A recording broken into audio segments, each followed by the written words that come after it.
शिशुपाल एक बहुत पराक्रमी राजा था। उसके जन्म के समय उसके हाथ में 6 उंगलियां थी। आज भी बहुत से लोगों को 6 उंगली होती है। छांगुर बुलाते हैं लोग। छांगुर का मतलब 6 अंगुल, 6 उंगली है उसको। अभी ऋतिक रोशन एक हीरो है, उसका 6 उंगली है। तो शिशुपाल की भी 6 उंगली थी। तो किसी ज्योतिषी ने बताया कि जिसके छूने से इसकी एक उंगली गायब हो जाए, उसी के हाथों इसकी मौत होगी। उसकी माँ जान गई तो वो सभी रिश्तेदारों को बुलाती थी अपने यहाँ और उनके गोद में शिशुपाल को देती थी। मगर क्यों ये सब बताते नहीं थे।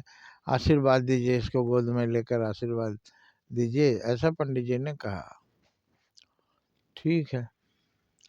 जब श्री कृष्ण भगवान कुछ दिनों के बाद गए अपनी बुआ के यहाँ, तो इनके भी गोद में शिशुपाल को रख दिया। इनके गोद में पड़ते ही उसकी 6वीं उंगली गायब हो गई। तो शिशुपाल की माँ ने जान लिया कि इसी के हाथ में इसकी मौत है। तो उन्होंने कहा कि श्री कृष्ण, तू मेरा बेटा है, भतीजा है, भाई का बेटा है, तुम मुझे वचन दो, तुम्हारे हाथ में इसकी मौत है तो तुम इसे नहीं मारोगे। तो श्री कृष्ण भगवान सतर्क हो गए, लेकिन बुआ से क्या कहें। उन्होंने कहा, बुआ मैं आपको वचन देता हूँ, मैं इसको नहीं मारूंगा। 100 गाली तक देगा तब भी मैं नहीं इसको मारूंगा, लेकिन जैसे ही 101 होगा हम इसको छोड़ेंगे नहीं। तो ये 100 गाली क्या है, ये बेटा तुझे एक भी गाली नहीं देगा, तुम इसका बड़ा भाई है, क्यों गाली देगा। लेकिन ये भेद उन्होंने शिशुपाल को नहीं बताया।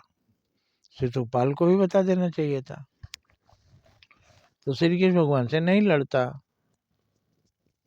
अब रावण ने जब जान लिया कि बाली से मुकाबला करने पर बाली आधा पावर खींच लेता है, जब उसे मालूम हुआ बाली ने उसे दबोच लिया, तब रावण ने सोचा कि इनसे दोस्ती कर लेते हैं, क्योंकि ये हमको हरा सकता है, बाकी दुनिया में कोई नहीं हरा सकता, तो इसको दोस्त बना। फिर उसने दोस्त बना लिया, उससे कभी लड़ाई नहीं किया।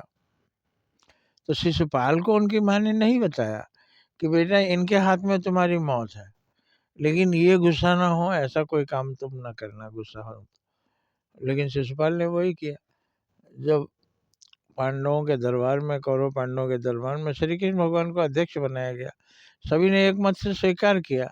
भीष्म पितामह भी मान गए कि श्री कृष्ण अध्यक्ष होने के काबिल है।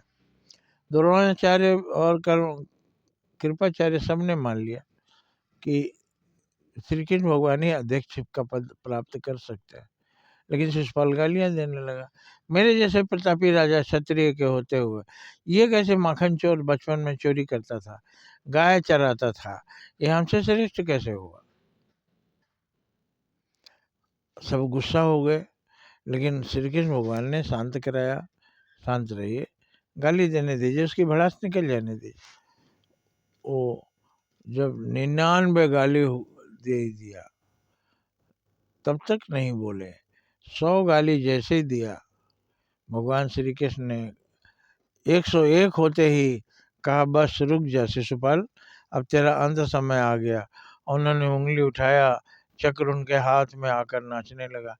चक्र कैसा था कि भगवान जब उंगली उठाएंगे चक्र आके नाचने लगेगा, और वो चक्र उन्होंने उस पर चला दिया, उसका सिर उड़ के आकाश में चला गया।